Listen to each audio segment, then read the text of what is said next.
নমস্কার, আশা করি সকলে খুব ভালো আছেন। মিষ্টি কথার নতুন একটি ব্লগে আপনাদের সকলকে স্বাগত জানাই। সকাল এখন 8:30 মতো বাজে, কিন্তু আকাশের অবস্থা দেখুন। সূর্যি মামা এখনো কুয়াশার চাদরে মুড়িয়ে রয়েছেন।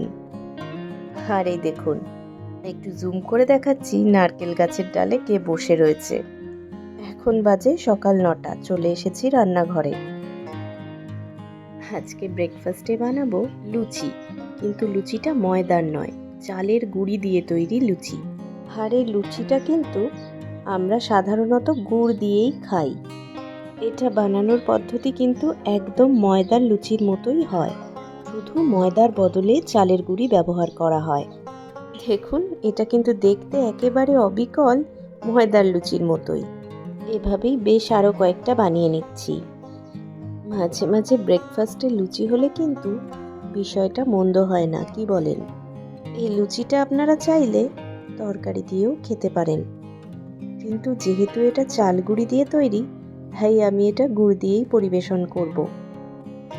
আর এইরকম লুচি আমি একদম প্রথমবার বানাচ্ছি।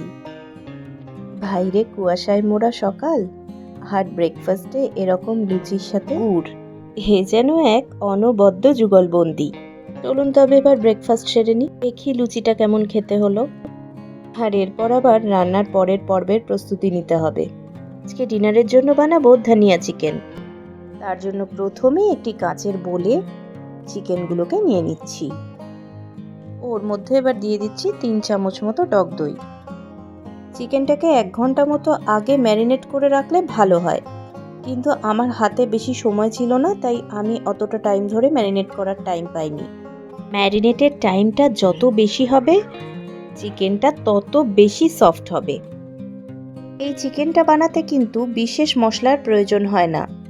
প্রথমেই কড়াতে দিয়ে দিচ্ছি সাদা তেল, এবার দিচ্ছি সামান্য একটু হলুদ।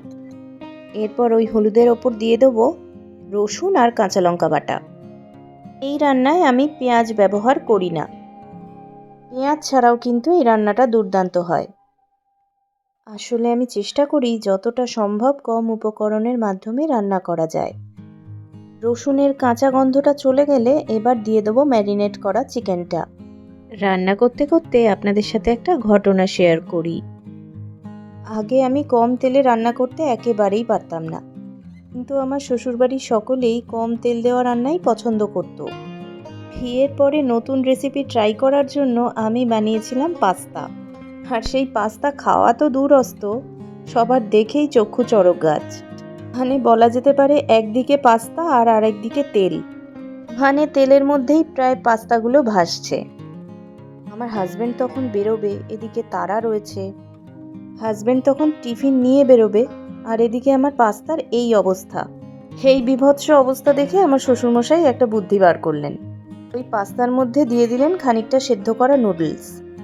তারপর কড়াইতে বেশ ভালো করে একটু নেড়েচেড়ে ভেজে নিলেন। সেবারের মতো বেঁচে গিয়েছিলাম। তারপর শ্বশুরমশাই আর শাশুড়ি মা মিলে আমাকে নিজে হাতে ধরে রান্না শিখিয়েছিলেন। গল্প করতে করতে চিকেনটার মধ্যে দিয়ে দিয়েছিলাম পরিমাণ মতো নুন আর সামান্য একটু চিনি। হ্যাঁ, এই রান্নাটায় আমি কিন্তু চিনির ব্যবহার করি। যেহেতু এই রান্নাটার মধ্যে ধনেপাতা বাটার ব্যবহার হচ্ছে, তাই একটু চিনি কিন্তু দেওয়া যেতে পারে। এবার দিয়ে দিচ্ছি ধনেপাতা আর কাঁচা লঙ্কা বাটা। দিনগুলো কিভাবে কেটে যায় বলুন? যে গল্পটা আপনাদের সাথে আমি শেয়ার করলাম, সেটা এখন আমার কাছে স্মৃতি। ওনারা কত স্নেহ আর ভালোবাসা দিয়ে আমাকে তখন রান্না শিখিয়েছিলেন, তাই এখন যাই রান্না করতে যাই ওনাদের কথা ভীষণ মনে পড়ে। স্মৃতি বোধহয় এমনই হয়, কখনো মধুর আবার কখনো খুব বেদনাদায়ক। যাই হোক, গল্প করতে করতে চিকেনটা রান্নাও হয়ে গেল। প্রায় চিকেনটা সেদ্ধ হয়েই গিয়েছে। দাঁড়ান একটু একবার চেক করে নিই। হ্যাঁ, মোটামুটি সেদ্ধ হয়েই এসছে। যদি 1 ঘন্টা মতো আগে চিকেনটা ম্যারিনেট করে রাখেন, তাহলে ওই 20 থেকে 25 মিনিট মতো সময় লাগে চিকেনটা পুরোপুরি ভালোভাবে সেদ্ধ হতে। আর এই চিকেনটা কিন্তু ভাতের থেকেও লুচি, রুটি বা পরোটার সাথে বেশি ভালো লাগে। আর এটা আমি রাত্রে রুটি দিয়ে খাওয়ার জন্যই বানিয়েছি। সন্ধে এখন 7:30 মতো বাজে। চারিদিকটা কি সুন্দর আলোয় আলোয় সেজে উঠেছে দেখুন।